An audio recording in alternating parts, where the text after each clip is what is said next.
अहम बात जो आपके साथ शेयर करना चाहता हूं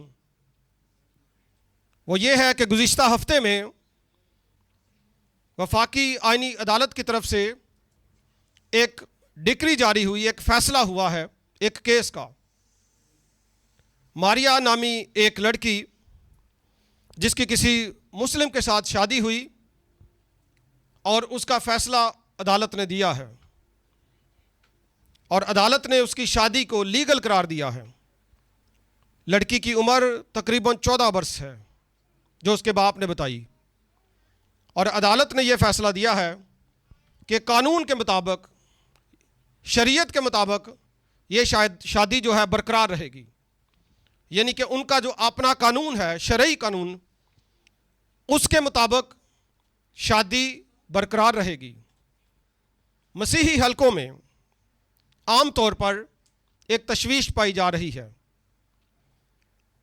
क्योंकि 18 साल से कम उम्र की जो शादी है इस पर बड़े सवालात उठ रहे हैं कि इस तरह से तो मसीही लोग जो हैं, बल्कि उन्होंने ये भी कहा अदालत ने कि अहले किताब के साथ शादियां जो हैं वो जायज़ हैं। ये उस फैसले का हिस्सा था ये भी बात। और अगर 18 साल से कम उम्र में भी कोई मज़हब तब्दील करता है, अहले किताब ख़ास तौर से पाकिस्तान में क्रिश्चियंस, तो वो अपना मज़हब तब्दील करेगी। लड़की ख़ास तौर पे, मर्दों के लिए ये कानून उन्होंने नहीं बनाया। लेकिन मैं बार बार जिस बात पे ज़ोर देता हूँ वो ये है कि हमने मजबूत होना है। शायद उन लोगों के लिए ये आसान जन्नत का रास्ता हो सकता है, लेकिन हमने अपने आप अपने ताई मजबूत होना है ईमान में।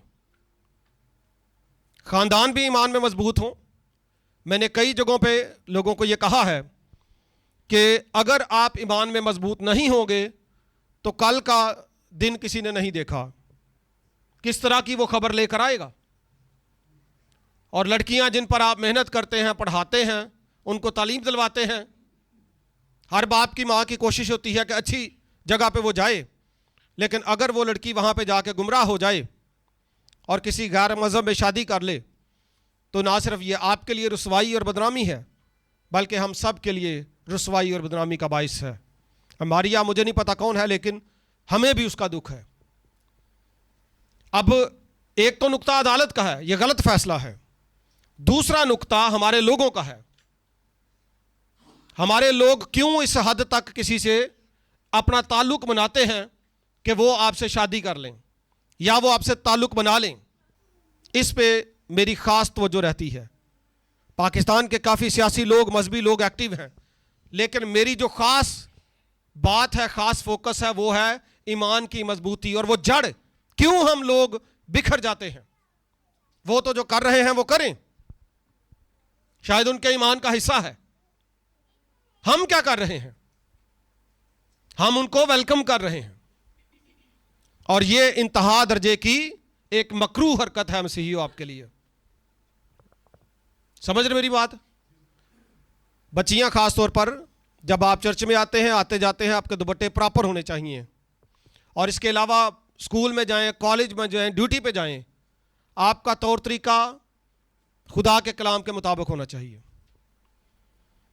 खाम खाया भी नहीं हस हस के लोगों ना गल्लां करी जानियां। अहें इंजी मैं अपने भैन भरावां नाल करनी है, पर वो भैन भरा नहीं ने। वो लोग आपको ट्रैप कर रहे होते हैं।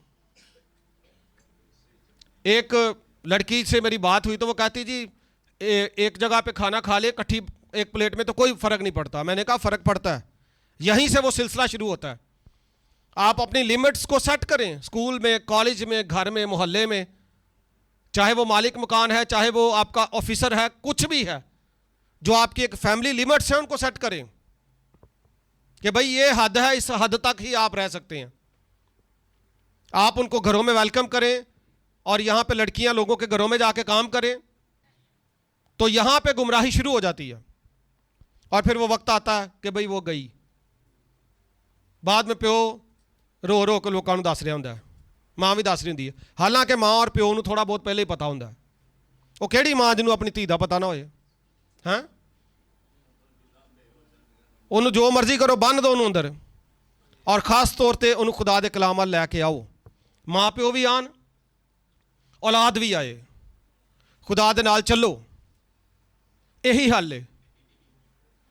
उन्हां दे खिलाफ जितना मर्जी एहतजाज कर लिए, कारनामे होंदे रहने ने, लेकिन हल ये कि असी ईमान च मजबूत होइए। और कलाम में लिखा है कि उनके साथ शीरो शक्कर मत हों। एक जो स्पेशल बाउंड हमारा बन जाता है कि भाई आ रहे हैं, ख़ास तौर पर उनके मर्द आपके घरों में आ रहे हैं। ये भी ध्यान रखो कि ना सोचो मेरी बेटी को नहीं या मेरिया बच्चियां वही गई, वो बीबियां भी लै जाते जे अगले, उन्होंने लिए बड़ा सौखा जिहा हल है। एक हद, एक लिमिट आपने खुद तय करनी है। खुदा के कलाम की गैरत लिखा है, मसीह का बलियाल के साथ क्या वास्ता, ईमानदार की गैर ईमानदार के साथ क्या रफाकत, क्या शराकत। मसीह और बलियाल को इकट्ठे करेंगे आप करेंगे इकट्ठे, इसका मतलब आप लानत लेंगे खुदा से। ओके, तो आप सब ने इस बात को मेक श्योर करना है कि ज़रूरत से ज़्यादा ताल्लुक, एक प्रोफेशनल ऑफिशियल ताल्लुक होता है, उसकी कोई बात नहीं, वो मेरा भी है, आपका भी है, समझ रहे हैं, वो एक और ताल्लुक है। लेकिन ज़रूरत से ज़्यादा शीरो शक्कर, घुल मिल जाना, ये बहुत ख़तरनाक हालत है। एक लड़की के साथ मेरा एक जगह पे वास्ता हुआ, मैं एक क्लिनिक में था, कुछ वक्त हमारा वहाँ पे गुजरा। तो पहले तो वो आई जी मैं बड़े बड़े गीत गाती हूँ रूहानी, जब उसको मेरा पता चला मैंने कहा अच्छी बात है, गाने चाहिए। बाद में मैंने जब ऑब्ज़र्व किया तो वो जी कभी किसी के कानों में बातचीत चल रही है। क्या प्रोफेशनल ताल्लुक ये है कि किसी भी फील्ड में आप हैं तो कानों में जाके वो आपके कानों में बातें करें, बार बार आके आप उनके कानों में बातें करें, और सारे स्टाफ का दुपट्टा सर पे, उस बीबी का गले में। उसकी हिम्मत नहीं हो रही थी, वो भी चुक के बाहर मार दी। हो दस दी पई सी मैं कौन हाँ, मैं पता नहीं सारी सारी रात दुआ करती हूँ। इस तरह की दुआएं खुदा को पसंद नहीं है। आपका तौर तरीका,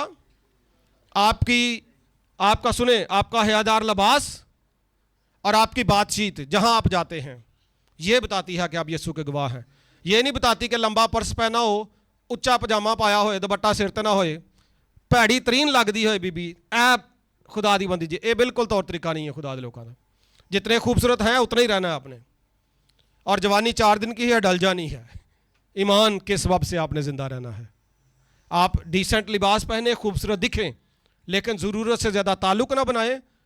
ये मेरी आप सबसे दरख्वास्त है, और तमाम कलीसिया पाकिस्तान से मेरी ये रिक्वेस्ट है